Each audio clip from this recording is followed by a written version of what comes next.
Big Boss Malayalam season 6 live അപ്ഡേറ്റിലേക്ക് പോകാം. ലൈവിൽ ഇപ്പോൾ ജാസ്മിനെ തലോടി ആശ്വസിപ്പിക്കുന്ന ഗബ്രിയാണ് കാണിക്കുന്നത്. അങ്ങനെ ജാസ്മിൻ ചോദിക്കുന്നു, ഗബ്രി നീ ഫുഡ് കഴിച്ചോ? അപ്പോൾ ഗബ്രി പറയുന്നിട്ടില്ല, ഞാൻ കഴിക്കാം. എന്നാ കഴിക്കട്ടെ, ഇന്നലെ രാത്രി മുതൽ നീ ഒന്നും കഴിച്ചിട്ടില്ലല്ലോ എന്ന് ഇങ്ങനെ ജാസ്മിനോട് പറയുമ്പോൾ ഗബ്രി ചോദിക്കുന്നുണ്ട്, നിനക്ക് എന്നോട് എന്തെങ്കിലും പറയാനുണ്ടോ? അപ്പോൾ ജാസ്മിൻ പറയുന്നുണ്ട്, ഐ ലവ് യു. അത് കേട്ട് ഗബ്രി ലവ് യു ടു, നിനക്ക് എന്നോട് വല്ല ദേഷ്യമുണ്ടോ? എനിക്ക് നിന്നോട് ദേഷ്യം ഉണ്ടാകുമെന്ന് നിനക്ക് തോന്നുന്നുണ്ടോ? ഞാൻ ഒരിക്കലും നിന്റെ അടുത്ത് ദേഷ്യപ്പെടില്ല. ഇനി നിനക്ക് എന്റെ അടുത്ത് വല്ല ദേഷ്യമുണ്ടോ എന്ന് ജാസ്മിൻ അപ്പോൾ അവിടെ തിരിച്ചു ചോദിക്കുന്നു. എനിക്ക് നിന്റെ അടുത്തൊരു ദേഷ്യമില്ലെന്നെല്ലാം പറഞ്ഞുകൊണ്ട് ഗബ്രി അവിടെ ജാസ്മിനെ തലോടുന്നു. അങ്ങനെ ഗബ്രി പറയുന്നുണ്ട്, എനിക്കൊന്ന് കരയാൻ പോലും പറ്റുന്നില്ല.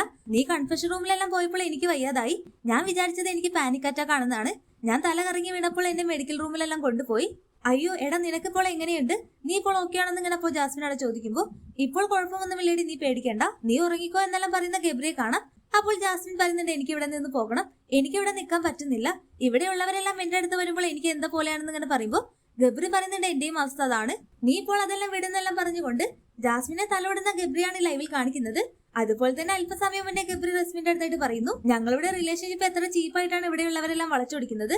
എല്ലാരും പറയുന്നു ഒറ്റയ്ക്ക് കളിക്കുന്നു. പിന്നെ ഞാൻ ഇവിടെ ഒറ്റയ്ക്കല്ലേ കളിക്കുന്നത്. ഗ്രൂപ്പ് ആകുമ്പോൾ മാത്രമാണ് ഞങ്ങൾ ഒരുമിച്ച് കളിക്കാറ്. എനിക്ക് അവളോട് സംസാരിക്കാൻ പോലും പറ്റില്ലേ. എന്റെ ചേച്ചി വരെ പറഞ്ഞു ഒറ്റയ്ക്ക് കളിക്കുന്നു. ഗെയിമെല്ലാം കഴിഞ്ഞ് ഞാൻ അവളുടെ കൈയെല്ലാം പിടിക്കുന്നതാണോ എല്ലാവരുടെയും കുഴപ്പം? അങ്ങനെയാണെങ്കിൽ എനിക്ക് സൗകര്യമില്ല ഒറ്റയ്ക്ക് കളിക്കാനെന്നെല്ലാം പറയുന്ന ഗബ്രി എല്ലാമാണ് ലൈവിൽ കാണിക്കുന്നത്. ഹോൾസെയിൽ ലൈവ് അപ്ഡേഷൻ ചാനലിൽ ഉണ്ടാകും. ആദ്യമായി കാണുന്ന പ്രേക്ഷകർ യൂട്യൂബ് ചാനൽ സബ്സ്ക്രൈബ് ചെയ്യാൻ മറക്കേണ്ട.